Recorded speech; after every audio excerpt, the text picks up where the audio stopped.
नया फिर दिन हुआ,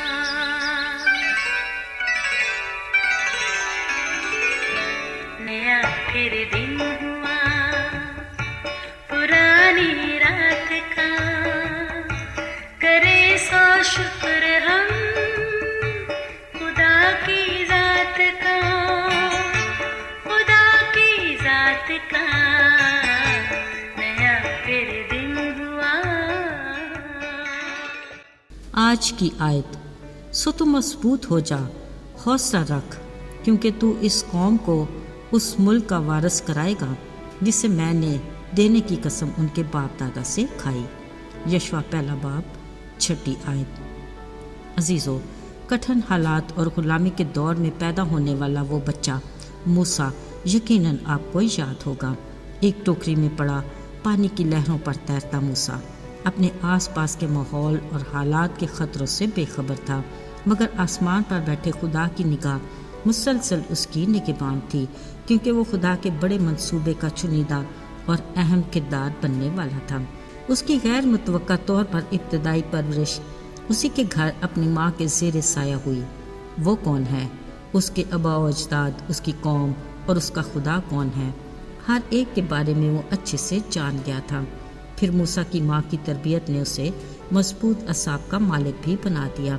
अच्छे इखलाक व किरदार और पुरकशिश शख्सियत रखने वाला मूसा जब शहजादी के महल में गया, उसने अपनी असलियत और औकात के मुताबिक खुद को वक्त और हालात के मुताबिक अच्छे से ढाल लिया, पर उसके मुस्तकबिल का प्लानर खुदा था, जिसने धीरे धीरे उसके रास्तों को हमवार भी बना दिया।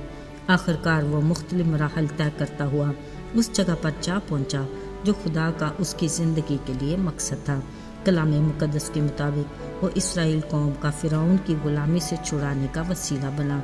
अगरचे इस बड़ी जमात के साथ उसका सफ़र आसान नहीं था, वो कदम कदम पर इस नाशुक्री और बेसब्री और नाकाबिल बर्दाश्त कौम की बड़बड़ाहट का निशाना बनता रहा, मगर वो इस यकीन और भरोसे के साथ एक कामयाब लीडर की तरह खड़ा रहा कि उसका खुदा हर पल उसके साथ है। बावजूद इसके वो इस कौम को उस मुल्क में तो ना पहुंचा सका जिसका वादा खुदा ने इब्राहिम, इसहाक और याकूब की नस्ल से किया था, मगर खुदा ने उसे पहाड़ की चोटी से दीदार करवा दिया। अजीज़ों, आखिरकार 120 बरस की उम्र में मूसा अपने आबा व अजदाद से जा मिला।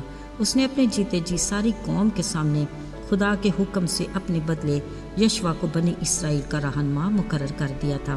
खुदा ने नए जवान लीडर यशवा से कहा, मेरा बंदा मूसा मर गया, सो अब तू उठ और इन सब लोगों को साथ लेकर यरदन के पार उस मुल्क में जा जिसे मैंने इसराइल को देने का वादा किया है।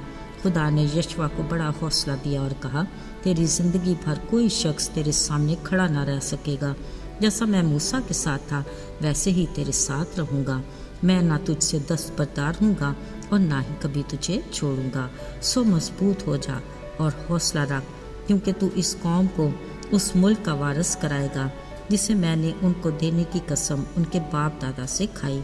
सो फ़कत मजबूत और नहायत दलेर हो जा कि एहतियात रख कि उस सारी शरीयत पर अमल कर जिसका हुक्म मेरे बंदा मूसा ने तुझको दिया है। उससे न दाहिने हाथ मुड़ना और ना ही बाएं, ताकि जहाँ कहीं तू जाए तुझे कामयाबी हासिल हो। शरीयत की ये किताब तेरे मुंह से ना हटे, बल्कि तुझे दिन और रात इसी का ध्यान हो, ताकि जो कुछ इसमें लिखा है उस सब पर तू एहतियात करके अमल कर सके, क्योंकि तब ही तुझे इकबालमंदी की राह नसीब होगी और तू खूब कामयाब होगा। खुदा ने कहा, मैं भी तुझे यही हुक्म देता हूँ कि मजबूत हो, हौसला रख, खौफ न खा और बेदिल ना हो, क्योंकि खुदावंद तेरा खुदा जहाँ कहीं तू जाएगा तेरे साथ रहेगा। अजीज़ों, बिलाशुबा इसराइली कौम की रहनुमाई एक बहुत बड़ी जिम्मेदारी थी। यशवा ने खुद अपनी आंखों से देखा और अपने कानों से सुना भी था कि ये लोग खुदा की दी हुई हर बरकत के बावजूद अपने माजी से निकल ही नहीं पाते। वो खाने पीने पर बुड़बुड़ाते और मिस्र की गुलामी को अभी तक याद करते हैं। इंतहाई नाशुक्री और नाकाबिल बर्दाश्त कौम अपने लिए सोने के देवता बनाने का वाक़या भी उसे खूब याद था, मगर खुदा ने उसकी फ़िक्र परेशानियों से बढ़कर उसे तसल्ली भी दी और उसे कभी ना छोड़ने और ना दस्तबरदार होने का वादा भी किया।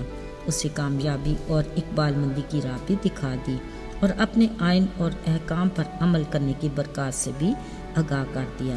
میرے عزیزو، ہمیں بھی حوصلہ رکھنا ہے کہ خدا کی یہ سب تسلی کی باتیں آج اس کے لوگوں کے لیے بھی ہیں، اور اس کے سارے وعدے اپنی تمام تر برکات کے ساتھ آج بھی ایمانداروں کی زندگی میں پورے ہوتے ہیں۔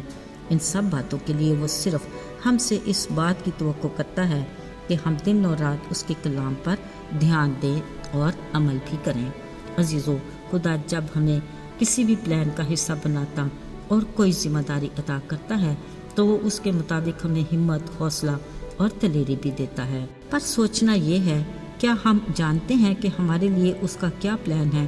کلام مقدس کے مطابق وہ چاہتا ہے کہ ہم اپنے اخلاق اور کردار سے اس کے پھلوں کو ظاہر کریں، اپنے کاموں سے اس کے نام کو جلال دیں۔ یہ ہماری ذمہ داری ہے کہ ہم اس کی بادشاہی کی خوشخبری دوسروں تک پہنچائیں، اس کی محبت اور معافی کا پیغام ان لوگوں تک لے کر جائیں جو اس سے ناواقف ہیں، تاکہ ہر کوئی خدا کی طرف رجوع لائے اور ہمیشہ کی زندگی کا وارث بنے۔ میرے عزیزو، ہمیں اپنی روحانی زندگی میں ہوشیار اور بیدار رہنا ہے، تاکہ نہ صرف ہم خود بادشاہی کی ضیافت میں شریک ہوں بلکہ اپنے ساتھ اور بہت سوں کو بھی اس میں شامل ہونے کا وسیلہ بنے۔ آئیے دعا کریں۔ اے خدا، ہم تیرے رحم اور فضل کے لیے شکر گزار ہیں۔ تیری آنکھ ہم پر لگی ہے، ہمیں ہمت اور دلیری دے کہ ہم تیری دی ہوئی ذمہ داری کو احسن طریقے سے سر انجام دے سکیں اور دوسروں تک تیری محبت اور معافی کے پیغام پہنچانے میں اپنا کردار ادا کریں۔ یسوع کے مبارک اور جلالی نام میں مانگتے ہیں، آمین۔